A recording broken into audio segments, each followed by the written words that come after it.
Today I'm going to show why getting blocked from the App Store might have actually made Google Stadia better on iOS devices.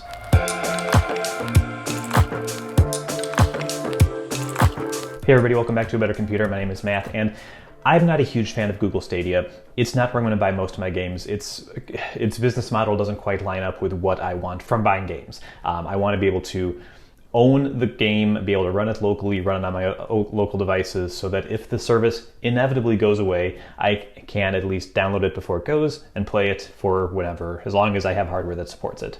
With Stadia, you're obviously not able to do that because it's 100% streaming, and unlike Xbox Game Pass, where that streaming is done through the subscription fee where you pay like $10 a month, $15 a month, and get access to all these games. With Stadia, you can do that and you get some free games, but in general, you're going to be buying games straight up for it, and that I don't like that. Other people are okay with it, so take it for what it is worth. You may feel different from me, but I don't plan on buying a lot of games here.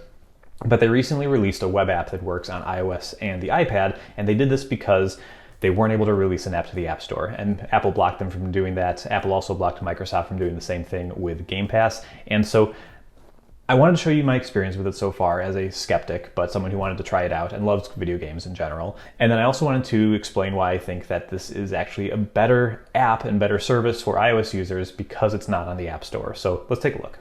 So here's my home screen, and basically it's just normal home screen. I've got a Stadia icon there.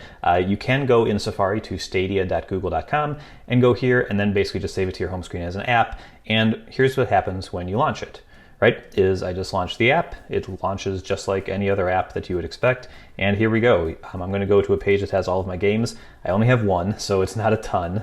But basically, here's how I launch the game.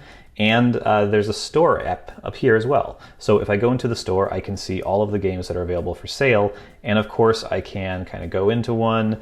And again, you're kind of just navigating this like a normal app. Swipe didn't work there. It would have if this was a native app, most likely. But yeah, so it's all here. And then the cool thing is that I can buy. So the store is integrated into the app, and so into the web app, I should say. And so this is the thing that I think makes it actually a better service, is that it's a full stop shop for all things Stadia. I don't have to like go out to Safari, buy the game, and then come back. It's all here.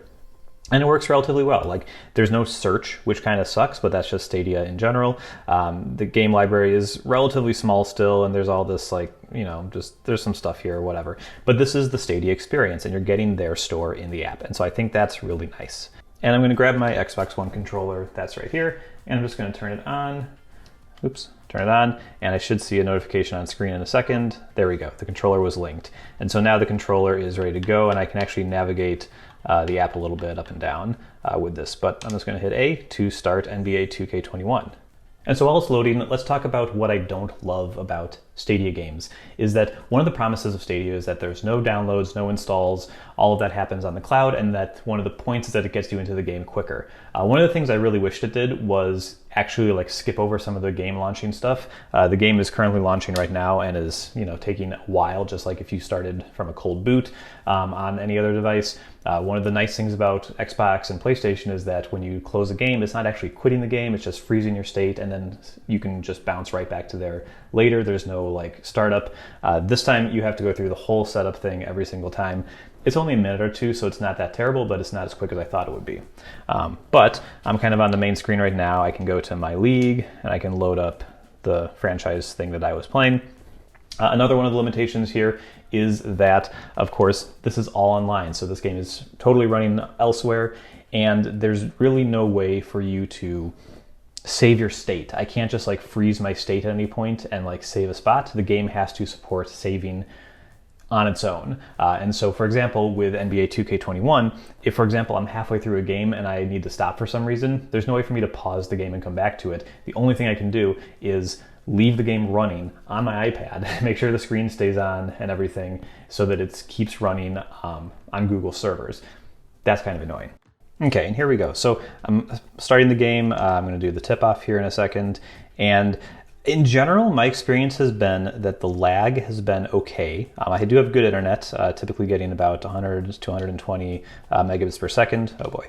But It's all on Wi-Fi. Obviously, the iPad doesn't have Ethernet. I think technically you could use an adapter and it would work, but I don't use that. But yeah, basically the game feels a slight bit more sluggish than it could, but it's really not that bad. I'm able to kind of play pretty well. Of course, because I'm playing on video, I'm going to play terribly now, and it's going to look real bad. But I'm not playing really any worse than I would on like PC or PlayStation or anything like that. So it's actually pretty good. Like, it's a pretty decent experience. I've played a number of games and they've all gone basically the same. The internet connection has been pretty solid. So basically, as long as my internet seems okay, Google seems to be keeping up, which is great. But you can kind of see, you can judge for yourself based on what you see my hands doing and the action on screen. It's kind of hard to see here, but it gives you kind of an idea.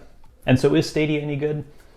It's fine. It's actually pretty decent. I'm enjoying having this one game because I got it for like $5 with a combination of the sale and the coupon that I had. So that's nice, but I don't plan on buying many more games through here. That is partially because I do have a PC that can play games, so it's not as useful to me, but it is really nice to be able to play them on my iPad. Steam Link and like other ways to play your games from your local PC to the iPad don't work really well, and this works pretty nicely. So I do like the idea. I hope Microsoft's solution, when it eventually comes to iOS via the same kind of web app situation, will be similarly good, but it's proven the concept to me that being able to play high-end games on the iPad is really nice.